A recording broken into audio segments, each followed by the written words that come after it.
안녕하세요, 실전수영입니다. 오늘은 지난 시간 평형 발차기에 이어 팔 동작과 콤비 동작을 알아보도록 해볼게요. 팔 동작에서는 몇 가지 포인트만 생각하면 되는데요. 첫째, 물을 잡아 무게중심이 앞으로 쏠리도록 하기. 둘째, 살짝 나왔다가 들어가서 수평 맞추기. 사실 평형 속도는 발차기 영향을 많이 받습니다. 그래서 평형 발차기가 잘 안되는 경우 전 영상을 시청하여 기본기를 탄탄하게 다지신 후 오시는 걸 추천드립니다. 하지만 평형킥을 3개월 이상 진행해 왔고 담당 수영쌤에게도 킥 교정에 대한 언급 없이 속도가 정체된 분들이라면 평형 팔을 배워 개선해 보시는 걸 추천드립니다. 다만 평형 발차기가 속도 비중이 크기 때문에 팔 동작 이후에도 꾸준히 복습을 해주시는 걸 추천드립니다. 먼저 평형 팔 동작입니다. 영상 보시는 지금도 따라할 수 있는 거니 따라해보세요. 동작을 4동작으로 나눠보면 가르기, 기역자 만들기, 엄지, 팔꿈치 모으기, 찌르기. 팔을 어깨 넓이보다 조금 넓게 비스듬하게 갈라주시며 머리를 들고 팔꿈치를 꺾어 기역자 형태로 전완근과 손바닥으로 물을 잡아줍니다. 다음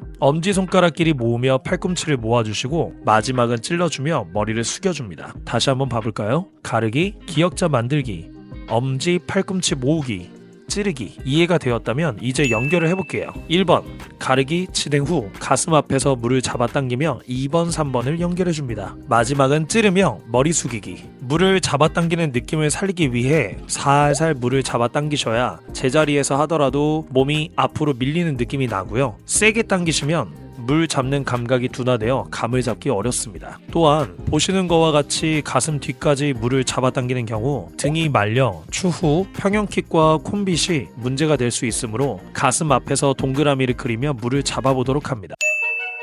이제 동작을 연결해 볼 텐데요. 핵심 포인트를 먼저 보자면 팔 2초입니다. 동작을 한 번에 다 연결하려 하지 마시고 팔 동작 진행 후 동작이 끝나면 발을 접었다 차시고 이후 수평 자세로 2초를 기다리셔야 합니다. 갑작스레 한 번에 다 연결하는 경우 본인이 멀티가 안 되는 걸 느낄 수 있습니다. 다시 보시면 팔 동작을 진행 후 수평 자세로 만들고 발차기를 하여 밀리는 시간 2초를 기다리고 있죠. 처음에는 머리를 들고 진행하면 수평 자세가 깨지며 어려울 수 있으니 저렇게 무호흡으로 머리를 숙여 수평을 맞춘 뒤 팔 2초 동작을 하나하나 나눠서 연결해 보도록 합니다. 연습이 충분히 되었다면 이제 머리를 들어봅시다. 머리를 들어주는 게 호흡을 하기 위함이지만 잘못하게 되면 몸이 훅 가라앉아서 다음 킥을 할 때 나아가는 게 아닌 띄우려는 킥이 될 수가 있습니다. 그래서 앞전에 핵심 내용을 얘기한 대로 살짝 나와 물을 잡아당기며 무게중심을 앞으로 쏠리게 해주어야 머리가 숙여진 뒤 가라앉는 걸 최소화해 줄 수 있습니다. 만약 이 두 가지 경우가 지켜지지 않는다면 어떻게 될까요? 영상에서 보시는 것과 같이 몸이 수직으로 나왔다가 가라앉아서 평형 발차기가 제대로 밀고 나가지 못하는 게 보이시죠? 또한 저렇게 힘을 주고 세게 나오게 되면 근육이 수축되어 더 가라앉게 됩니다. 추후 상급 평형 동작에서 상체를 들고 가슴 모으는 동작은 기본적인 평형 모양이 나와야 진행할 수 있기 때문에 가급적 초반엔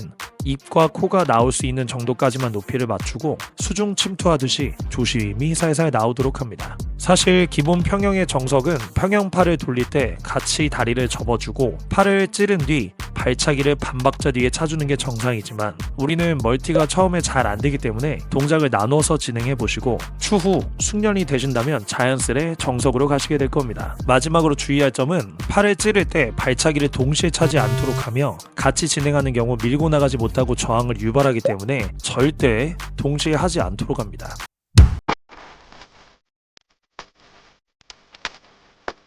끝으로 평형은 많은 분들이 어려워하고 전 영상에서 말씀드린 것과 같이 신체에 영향을 많이 받는다라고 말씀드렸는데요. 내 주변에 평형을 잘하는 분들 속도를 내 기준점에 맞추지 마시고 천천히 속도를 늘려간다는 목표로 안정적으로 평형을 운영하시는 걸 추천드립니다. 사람마다 평형킥은 속도의 한계점이 대부분 명확하고 교정을 진행하더라도 내 기대치에 못 닿는 경우가 많습니다. 특히나 나이가 있으신 분들은 근력과 유연성이 떨어져 속도가 떨어지는 분들도 계시는데요. 전 이렇게 생각합니다. 빠르게 평형을 하시는 분들보다 속도가 조금 떨어지더라도 안정감 있게 평형을 운영하시는 게 부상도 줄이며 점진적으로 평형을 발전시킬 수 있으리라 생각됩니다. 그래서 본인이 속도가 느리다고 평형을 포기하시기보다 일단 동작을 연결시킨 뒤 평형 발차기를 꾸준히 복습하여 늘려나가신다면 만족할 만한 기량이 나올 거라 생각됩니다. 워낙 평형에 대한 이슈가 많다 보니 제 얘기가 길어졌네요. 긴 영상 끝까지 시청해주셔서 감사드리며 모두가 평형을 잘하는 날까지 응원하고 영상에 도움이 될 수 있도록 해보겠습니다. 시청해주셔서 감사합니다.